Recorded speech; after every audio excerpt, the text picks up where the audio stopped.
വന്ന കൂട്ടത്തിൽ ഒരു മാഷും വന്നു. ആ മാഷാണ് ഇപ്പോൾ മുമ്പിലിരുന്ന് എൻ്റെ വീഡിയോ എടുത്തുകൊണ്ടിരിക്കുന്ന വിനോദ മാഷ്. ഒരുപക്ഷെ വിനോദ മാഷാണ് ഇവിടെ ഞാൻ ഇപ്പോൾ നിൽക്കുന്നുണ്ടെങ്കിൽ ഏറ്റവും വലിയൊരു കാരണം വിനോദ മാഷാണ്. അതിനുശേഷം മാഷിലൂടെ പാലക്കാട് ജില്ലയിലൊരു എഴുത്തുകാരുടെ ഒരു സംഘമുണ്ട്, അക്കരെ കവികൾ എന്ന് പറഞ്ഞിട്ട്. അതായത് LP ക്ലാസ് മുതൽ റിസർച്ച് ചെയ്യുന്ന വിദ്യാർത്ഥികൾ വരെ എഴുതുന്ന ഒരു കവിതാ കൂട്ടായ്മയാണ് അക്കരെ കവികൾ. അതിൽ ഞാൻ അംഗമാവുകയും പിന്നീട് അതിലൂടെ എഴുതി തുടങ്ങുകയും അതിലൂടെ എഴുതിയ കുറേയധികം കവിതകളാണ് മുഴക്കത്തിൽ എഴുതി. അങ്ങനെ എഴുതി വരികയാണ് ഉണ്ടായത്. അപ്പോൾ പിന്നീട് ഇപ്പോൾ ഈ കാണുന്ന രീതിയിലേക്ക് മുഴക്കം വരെ എത്തി.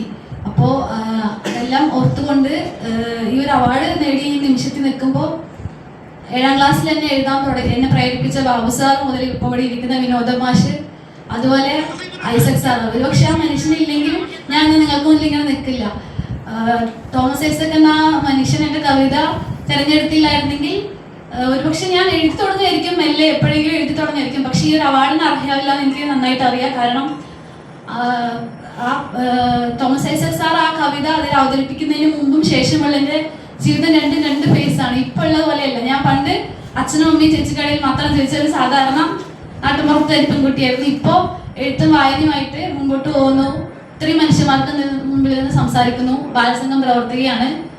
അപ്പോൾ ഒരുപാട് സന്തോഷം തോന്നുന്നു. ഇനി മുഴക്കത്തെ പറ്റി പറയുകയാണെങ്കിൽ ഒരുപാട് സന്തോഷമാണ്.